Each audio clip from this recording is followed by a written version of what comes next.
باعث نجات ہے، تب یہ علم باعث مغفرت ہے، تب یہ علم باعث ہدایت ہے۔ اگر اس علم میں ادب نہیں ہے، عشق نہیں ہے، وہی علم گھاتک ہے، وہی علم نقصان ہے۔ اقبال کہتے ہیں اللہ سے کرے دور تو تعلیم بھی فتنہ، اللہ سے کرے دور تو تعلیم بھی فتنہ، نہ حق کے لیے اٹھے تو شمشیر بھی فتنہ، اولاد بھی، املاک بھی، جاگیر بھی فتنہ، ارے تلوار کیا ہے، نعرہ تکبیر بھی فتنہ۔ ہر وہ چیز جو اس کے رسول سے، احترام نبی سے دور کر دے وہی فتنہ ہے۔ ورنہ گنگور شریف تھا، جب وہاں پر شریر پیدا ہوئے، بے ادب پیدا ہوئے، ان کے قلم کی نشتر سے احترام رسول، احترام صحابہ کا وقار مجروح ہونے لگا۔ تب امام احمد رضا خان فاضل بریلوی کھڑے ہو گئے، آپ نے کہا لوگو مت گھبراؤ، اگر انہوں نے قلم کی تلوار سے تمہاری عقیدت کو، تمہاری محبت کے شیش محل کو تاراج کرنے کی کوشش کیا ہے، تو احمد رضا بریلی میں بیٹھا ہے، اعلیٰ حضرت نے وہی قلم اٹھایا ہے، اور جب اٹھایا ہے تو زمانہ پکار اٹھا، دل کے رضا ہے خنجر خونخوار پر قبار، دل کے رضا ہے خنجر خونخوار پر قبار، آبا سے کہہ دو خیر منائے نہ شر کرے۔ تکبیر، نعرہ رسالت، مسلک اعلیٰ حضرت، فیضان اعلیٰ حضرت، جتنے شہید اعظم، علماء اہل سنت، نعرہ تکبیر، نعرہ رسالت۔ ایک تو گنگوہ کے وہ لوگ تھے، ایک تو تھانہ بھون کے وہ لوگ تھے جو احترام رسول تو بہت دور کی بات ہے، احترام نبوت تو بہت دور کی بات ہے، ذات رسالت میں خامیاں تلاش کر رہے تھے، ذات اہل بیت میں خامیاں تلاش کر رہے تھے۔ اور ایک بریلی کا امام تھا، بریلی کا تاجدار تھا، بریلی کا عاشق تھا کہ وہ جو قلم اٹھایا ہے تو اعلیٰ حضرت کہتے ہیں کروں تیرے نام پہ جاں فدا، نہ بس ایک جاں تو جہاں فدا، کروں تیرے نام پہ جاں فدا، نہ بس ایک جاں تو جہاں فدا، ارے دو جہاں سے بھی نہیں جی بھرا، کروں کیا کروڑوں جہاں فدا۔ اعلیٰ حضرت کیا عشق ہے، یہی عشق ہے جو انسان کو ہدایت کی راہ تک پہنچاتا ہے۔ اسی لیے حضرات کل بھی میں نے کہا تھا اور پھر کہہ رہا ہوں، اگر علم کم ہے، عمل کم ہے، کوئی بات نہیں، لیکن عقیدت، ادب، احترام، تعظیم اولیاء اگر دلوں میں ہے تو بے شک اس کا کرم تم پر ہوگا، اس کا رحم تم پر ہوگا۔ تو گنگو وہاں بہت بڑے اللہ والے ہیں، حضرت عبدالقدوس گنگوہی رحمت اللہ علیہ بہت پائے کے بزرگ ہیں۔ حضرت عبدالقدوس گنگوہی رحمت اللہ علیہ کا حال یہ ہے، اتنے بڑے بزرگ حضرت عبدالقدوس گنگوہی، جب آپ جھوسی شریف میں پہنچے ہیں، ذرا ان کی عظمت دیکھ لو، جھوسی شریف میں پہنچے ہیں تو وہاں کے بادشاہ نے کہا سب کام کرنا لیکن نماز نہ پڑھنا، سب کام کرنا لیکن اسلام کے ارکان پہ عمل مت کرنا۔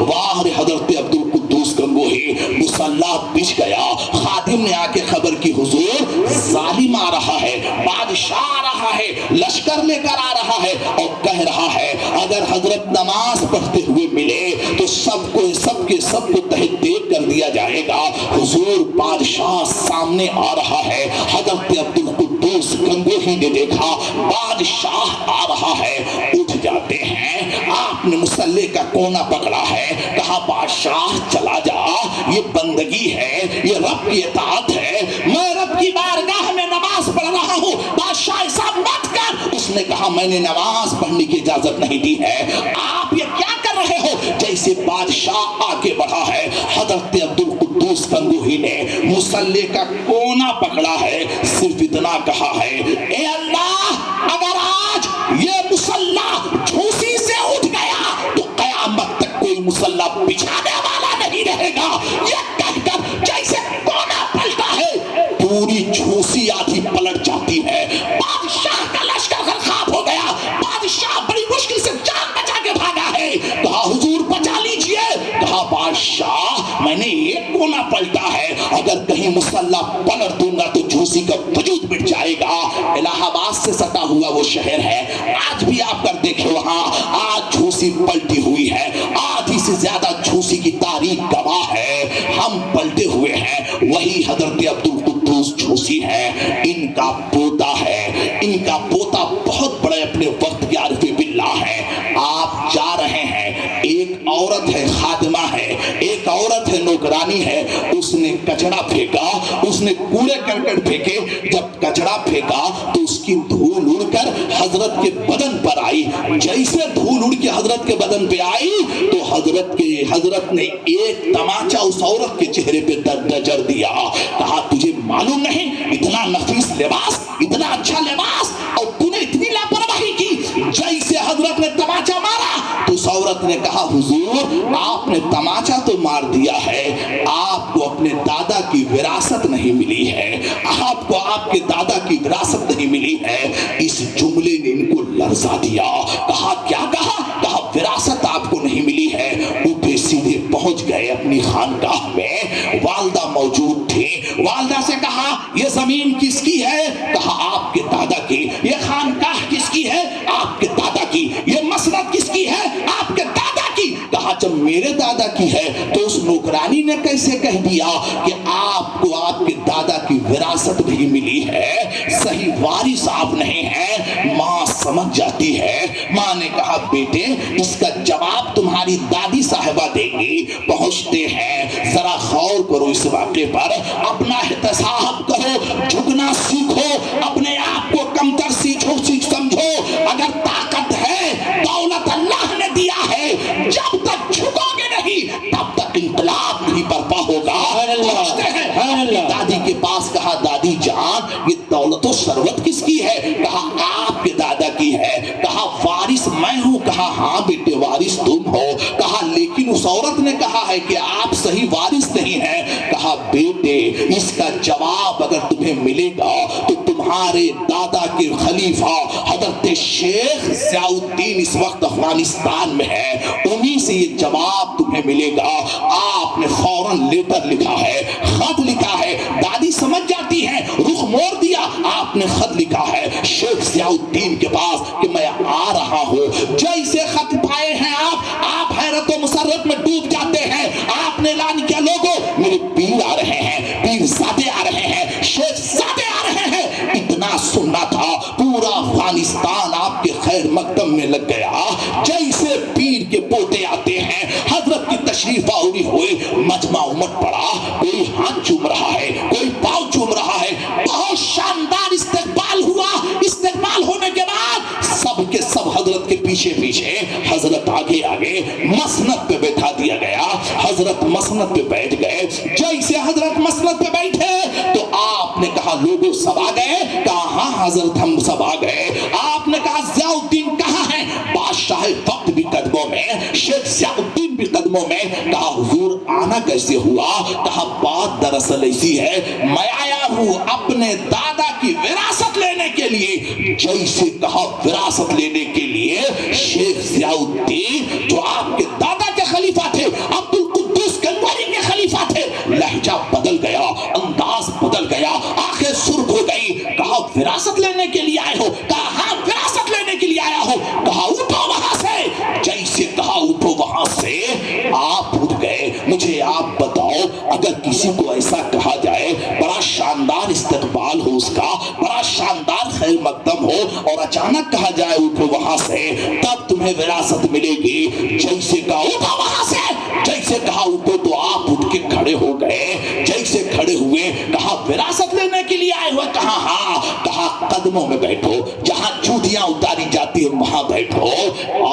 ساری دنیا کی نگاہوں سے گرا ہے بیدام، تب کہیں جا کے تیرے دل میں جگہ پائی ہے۔ مٹانا پڑے گا اپنے آپ کو، ختم کرنا پڑے گا یہ چاہو حشم، یہ تخت و تاج، یہ چھپاؤ دستار، یہ علمی لیاقت آپ کو محبوب کے قدموں میں قربان کرنی پڑے گی۔ حضرت شیخ ضیاء الدین نے کہا اٹھو وہاں سے۔ آپ اٹھ گئے۔ کہا قدموں میں بیٹھو۔ آپ جوتیوں میں بیٹھ گئے۔ مجھے آپ بتاؤ جس کا اتنا شاندار خیر مقدم کیا گیا ہو، جس کی دستبوسی کی گئی ہو، قدموں میں سر رکھا گیا ہو، اب اچانک اسے جوتیوں میں بیٹھنے کے لیے کہا گیا۔ حضرت اٹھے اور بیٹھ گئے۔ جیسے بیٹھے تب ضیاء الدین نے کہا اب بتاؤ بتاؤ کس لیے آئے ہو؟ کہا وراثت لینے کے لیے۔ کہا اتنی آسانی سے وراثت نہیں ملے گی، آپ کو 1 سال تک استنجا خانے میں جو کمزور، معذور، معمر، ضعیف آتے ہیں ان کی خدمت کرنی پڑے گی، استنجے کے لیے پانی دینا پڑے گا۔ آپ نے کہا مجھے منظور ہے۔ 1 سال تک آپ نے خدمت کیا ہے، 1 سال خدمت کرنے کے بعد آپ نے کہا اب تو مجھے وراثت دی جائے۔ کہا ابھی بھی نہیں۔ آخرکار ایک عورت گزری وہاں سے اور اس نے جان بوجھ کر کوڑا کرکٹ ڈال دیا۔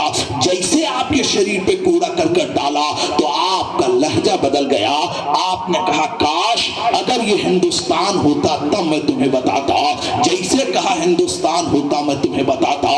یہ آواز جیسے شیخ ضیاء الدین نے سنی، کہا ابھی تم اس قابل نہیں ہوئے ہو، جاؤ 1 سال تک جہاں غلاظت ہے، نجاست ہے، وہاں تمہیں صاف کرنی پڑے گی۔ ہے یہ کام کرنا، کہنا آسان ہے، سننا آسان ہے، بولنا آسان ہے، لیکن عمل کرنا بہت مشکل کام ہے۔ 1 سال تک محنت کی ہے، 1 سال کے بعد خادمہ گزر رہی ہے، ہاتھوں میں نجاست غلاظت ہے، وہی نجاست اور غلاظت لے کے جیسے حضرت پر ڈالا ہے اور گر پڑی ہے۔ شیخ سیدنا عبد القدوس کے پوتے تڑپ جاتے ہیں۔ اٹھنے کے بعد اس ضعیفہ کو اٹھایا۔ ضعیفہ نے کہا صاحب آپ مخدوم زادے ہیں، میں نے قصدن نہیں، میں نے انجانے طور پر سہون آپ کے اوپر گر پڑی، حضور کہیں چوٹ تو نہیں آئی ہے؟ جیسے کہا چوٹ تو نہیں آئی ہے۔ مسکرا کے کہتے ہیں مائی مجھ کو چوٹ نہیں آئی ہے، تجھ کو تو کہیں درد نہیں ہوا ہے، تجھ کو تو چوٹ نہیں آئی ہے۔ مائی سن، میں تو اس نجاست اور غلاظت سے بھی بدتر ہوں، اس تنکے سے بھی بدتر ہوں۔ ارے اس تنکے کی حقیقت ہے، میری کوئی حقیقت نہیں ہے۔ جیسے کہا ہے ویسے عبد القدوس گنگوئی کے خلیفہ خانقاہ سے باہر آئے۔ آپ نے کہا اب صحیح وارث آپ ہوئے ہیں، وہ وراثت تخت کی نہیں ہے، گدی کی نہیں ہے، تاج کی نہیں ہے، اخلاق کی ہے، انکساری کی ہے، بردباری کی ہے، برداشت کی ہے، قناعت کی ہے، فاقہ کشی کی ہے۔ جاؤ جتنی نعمتیں تھی سب میں نے عطا کر دیا ہے۔ باہر حضرت شیخ ضیاء الدین سب کچھ عطا کرتے ہیں۔ جیسے حضرت پہنچتے ہیں گنگوہ کی سرزمین پر، وہی عورت سامنے تھی، مسکرا کے کہا سلام ہو شیخ، سلام ہو میرے مرشد، سلام ہو میرے پیر، آج تمہیں دادا کی وراثت ملی ہے۔ اگر وراثت نہ ملی ہوتی تو آج آپ کا چہرہ نہ چمکتا۔ اس دن جو آپ نے تماچا مارا تھا، نفس سے مغلوب ہو کر مارا تھا، نفس سے مغلوب ہو کر آپ نے تماچا مارا تھا، لیکن آج شیخ کی تعلیم نے، اخلاق نے تمہارے اندر خاکساری پیدا کی ہے۔ تبھی تو کہا ہے بیگم نے ساری دنیا کی نگاہوں سے گرا ہو بیٹا، تب کہیں جا کے تیرے دل میں جگہ پائی ہے، اور سگے طیبہ مجھے سب کہہ کے پکارے بیگم، یہی رکھیو میری پہچان ملنے والے۔ خاکساری ذرا دیکھو، یہی خاکساری تو نہیں ہے، یہی انکساری تو نہیں ہے، یہی جھکنا تو نہیں ہے۔ حضرت رابعہ بصریہ سے کسی نے پوچھا یہ مخدومہ صاحبہ، یہ عارفہ آپ یہ بتائیں کہ غرور اور حسد کو مٹایا کیسے جائے، غرور اور حسد کو فنا کیسے کیا جائے؟ یہ چیز تقریر سے نہیں مٹتی ہے، یہ چیز نمازوں سے نہیں مٹتی ہے، نانا اگر یہ چیز ملے گی مٹے گی تو اس مخدومہ نے فرمایا پہلے سلام کرو، اپنے آپ کو چھوٹا سمجھو، مجلس میں کوئی آ جائے اس کے لیے جگہ خالی کر دو، اس کو اچھے نام سے پکارو، جب سلام کرو گے، سلام میں پیش قدمی کرو گے، سلام میں تم اولیت اختیار کرو گے تو آج خود یہ غرور مٹے گا، یہ گھمنڈ مٹے گا، یہ خاکساری اس کو پیدا ہوگی، اور جب انا مٹا، غرور مٹا، کبر کی چادر ختم ہوئی، وہیں پر معرفت الہی ہم نے دیکھ لیا ہے۔ تبھی تو کسی نے کہا ہے بڑی خوبصورت دل کے آئینے میں ہے تصویر یار، جب ذرا گردن جھکائی دیکھی، دل کے آئینے میں ہے تصویر یار، پاک پروردگار کا جلوہ دل میں ہے، اس کا مقام یہی دل ہے، دل۔ اگر ہم نے کسی کا دل توڑا ہے تو ہم نے کعبہ نہیں بلکہ صاحب کعبہ کو تکلیف پہنچائی ہے، صاحب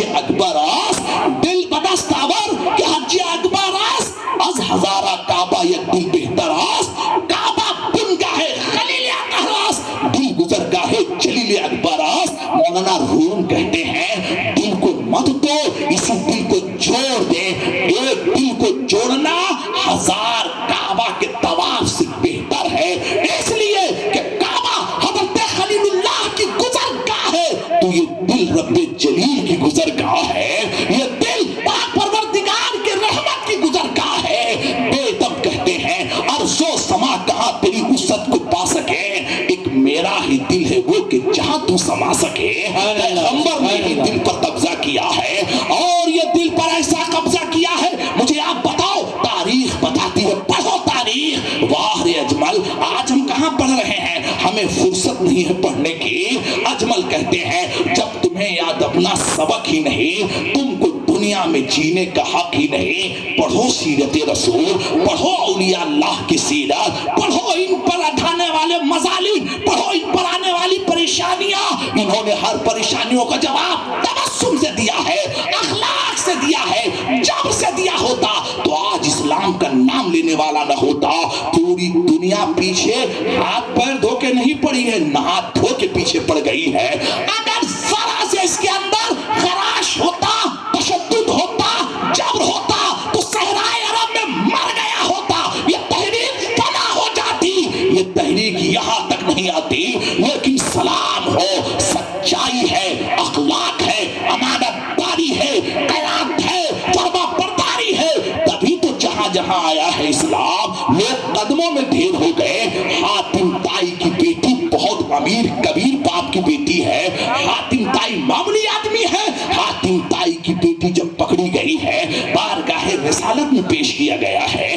اس کے لہجے میں یہ بات تھی اس کے دماغ میں طوفان تھا کہ نبی کی بارگاہ میں جب پہنچوں گی تو ایسا سوال نبی سے کروں گی کہ نبی جواب نہیں دے پائیں گے حاتم طائی نے ہی سوچا تھا اس کی بیٹی نے جیسے حاتم طائی کی بیٹی پہنچتی ہے اللہ کے رسول صلی اللہ علیہ وسلم کے ساتھ